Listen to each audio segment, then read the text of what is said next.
누군가는 저분을 도망자라고 하더라고요. 도망자 찾았다. 담배 물고 대책회의입니다. 저 이 우병우 전 민정수석이 한 언론에 포착이 됐는데 이 얘기를 좀 해보기 전에요, 민정수 원장님. 예. 근데 저 영상 한번 같이 먼저 보실까요? 카메라에 포착이 됐습니다. 한 언론에 어젯밤인데 저는 이제 뭐 누구랑 만났고 몇 시고 어디고 이거보다 우병우 전 수석이 좀 허술하네요. 조선일보에 잡힌 다음에 또 당한 거 아니겠습니까? 생각보다 허술합니다. 생각지도 못했겠죠. 이렇게까지 추적에 오르라고는. 아마도 이제 여러 가지 정황으로 봐서는 그 22일 다가오는 청문회 대책회의를 하는 측면에서 이렇게 하는 게 아닌가 그러는데 본인이 답답했든지 담배까지 막 피워 물면서 하는데 이번에도 또 딱 걸렸습니다. 예. 그동안에 피해 다니다. 자, 영상이 너무 생생해가지고요. 네, 목요일 청문회를 앞두고 이제 대책회의를 했다고 하는데 어떤 내용을 주로 상의를 했을까요? 그 아들도 있었다는 거 아닙니까? 그러니까 아들도 있고 그러면 아무래도 그 뭐 병역 관련 이런 것도 있을 거고요. 그 다음에 이제 우병우 그 전 수석의 경우에는요, 오늘 또 아침에 뭐 새롭게 보도가 나온 건데 세월호 침몰 사고 당시에 그 당시에는 민정비서관이었죠. 예. 비서관이었는데 그 검찰이 그 광주지검에서 그때 이제 수사를 하지 않았습니까? 그러다 보면 그 해경 그 상황실 서버 이거를 그 압수수색을 통해서 그 자료를 데이터를 확보하는 게 굉장히 필수적인 그 관건이었는데 당시 우병우 민정비서관이 검찰에 외압을 넣어서 그거를 서버 압수수색을 하지 말라 뭐 이런 거를 했다라는 지금 얘기까지 지금 나온 거 아닙니까? 예. 그러면 이게 이번 22일 청문회는요.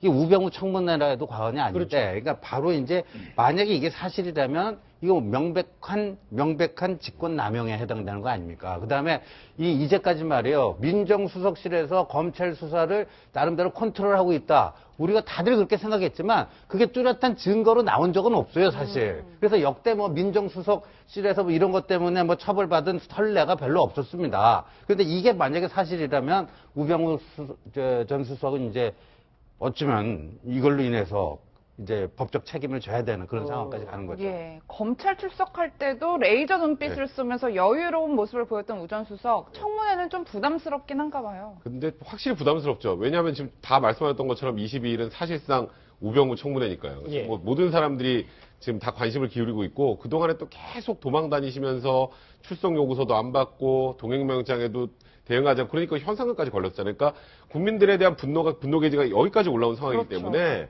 굉장히 부담스럽죠. 그리고 해명해야 될 게 너무 많아요.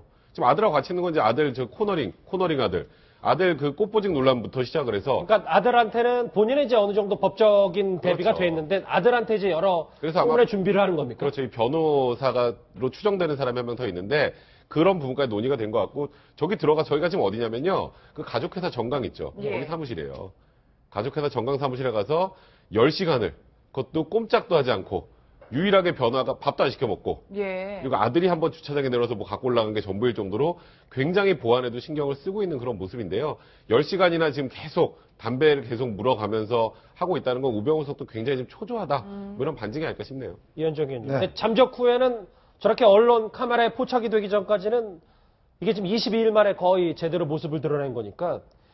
근데 이제 대부분의 사람들이 우병우 전 수석을 저렇게 화면으로 바라볼 때는 아, 저 사람은 참 위축이 잘 안 되는구나. 어쨌든 뭐, 물론 뭐 카메라에 포착될지는 몰랐으니까 하는 얘기지만, 아, 우병우 전 수석 답다라는 얘기가 오늘 벌써부터 많이 나오더라고요. 근데 아무리 이제 강심장이라도요. 사실 이제 뭐 검찰 조사나 이런 데는 이제 그냥 1대1이라든지 이런 식의 한정된 공간 안에서 사실 안 보는 사람하고 하는데 이 국회를 왜 사람들이 두려워하냐면 이게 다 공개된 자리입니다, 사실은. 그렇죠. 그리고 또 많은 사람들이 막 질문을 막 서로 해대면 정신이 없어요. 사실 그렇기 때문에 국회에 나오는 것들을 뭐 대기업 총수라든지 이런 분들이 가장 두려워하는 게 바로 국회 청문회 나오는 겁니다.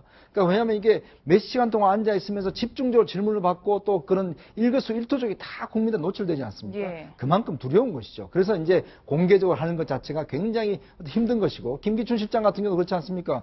그렇게 부인하다가 딱 나중에 화면이 나오니까 그 부인할 수가 없는 상황이 돼버렸잖아요. 예. 그러니까 그런 면에서 보면 우병우 수석은 아마 생전 처음으로 이런 자리 나갈 겁니다. 이렇게 대중적인 자리에 많은 사람들이 자기를 향해서 생각해보니까 보고 있는 그렇네요. 그 질문을 받을 거 아니겠습니까? 이제는 째려보지도 못해요. 국민들 다 보니까.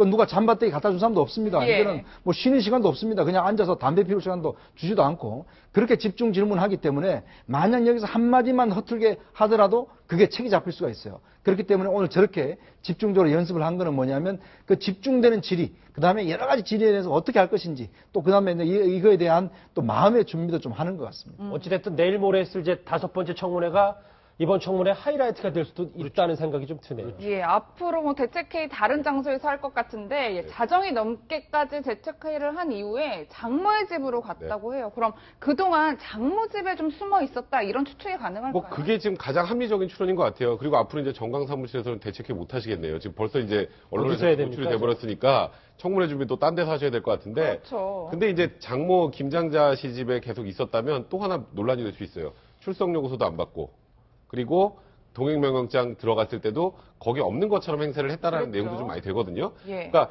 지금 그 장모 집에 있을 거라는 걸로 굉장히 많은 그때도 인력이 한번 갔었잖아요. 물론 그 순간에 그 어디로 도피했었는지 모르겠지만 사실상 이곳에서 지내면서 뭐 동행명령장이 발부되거나 출석요구서 발부될 때만 살짝 어딘가를 이동했다면 저 화면이 그러니까 저게 장모 맞습니다. 제가 김장자 씨 댁인데 예. 그러면 또 한 번 저기서 원래 기거했으면서 저런 거 올 때만 어디 피했다면 또 한 번 뭐 김기춘 실장한테 뭐 법률 미꾸라지라는 그 표현도 여기 또 쓸 수 있는 게 아닌가라는 생각이 드네요. 신 의원님 모레 이제 우병우 청문회가 되면 네.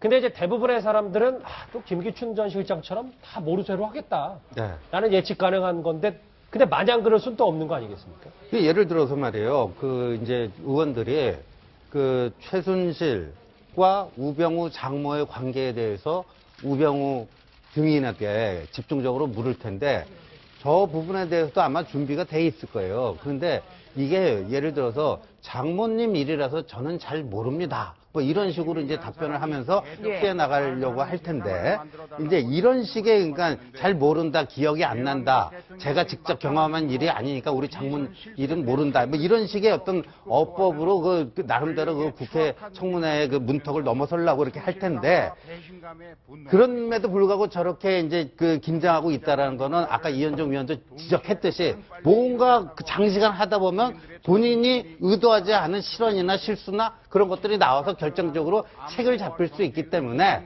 저렇게 이제 줄담배를 피운 게 아닌가 보여요. 잠시만요. 현장 잠깐 다녀올게요. 더불어민주당 김진표 의원이 지금 두 번째로 이 대정부 질문 연단에 섰습니다. 얘기는 이제 황교안 권한대행이 얘기가 나오면 좀 다시 현장을 연결해 보도록 하죠. 네, 신 의원님, 네. 그 우병우 전 수석은 청문회를 위해서 저렇게 10시간이 넘는 대책회의를 하는데 국회의원들도 날카로운 질문을 위해서 어떤 회의를 하거나 밤새게 머리를 짜거나 뭐 이런 게 좀 있나요? 그러니까 팀 플레이를 합니다. 특히나 이제 지금 같은 경우에 야당 의원들, 근데 야당이 두 당 아니에요. 그러니까 아마 더불어민주당은 더불어민주당대로, 국민의당은 국민의당 당대로.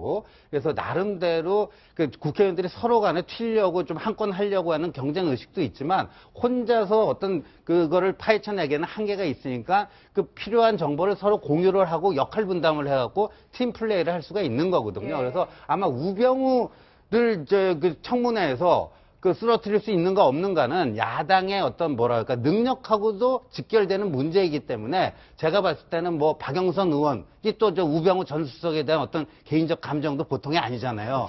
그러니까 또 박영선 의원이 저 정보력도 제일 많고 그러니까 아무래도 그런 팀 플레이 뭐를 역할 분담을 좀 준비하고 있지 않을까 저로서는 그렇게 예상해요. 근데 그렇게 팀플레이하고 합심해도 지금 모자랄 판에 지금 미 의원님 정리는 또 이 얘기가 가네요.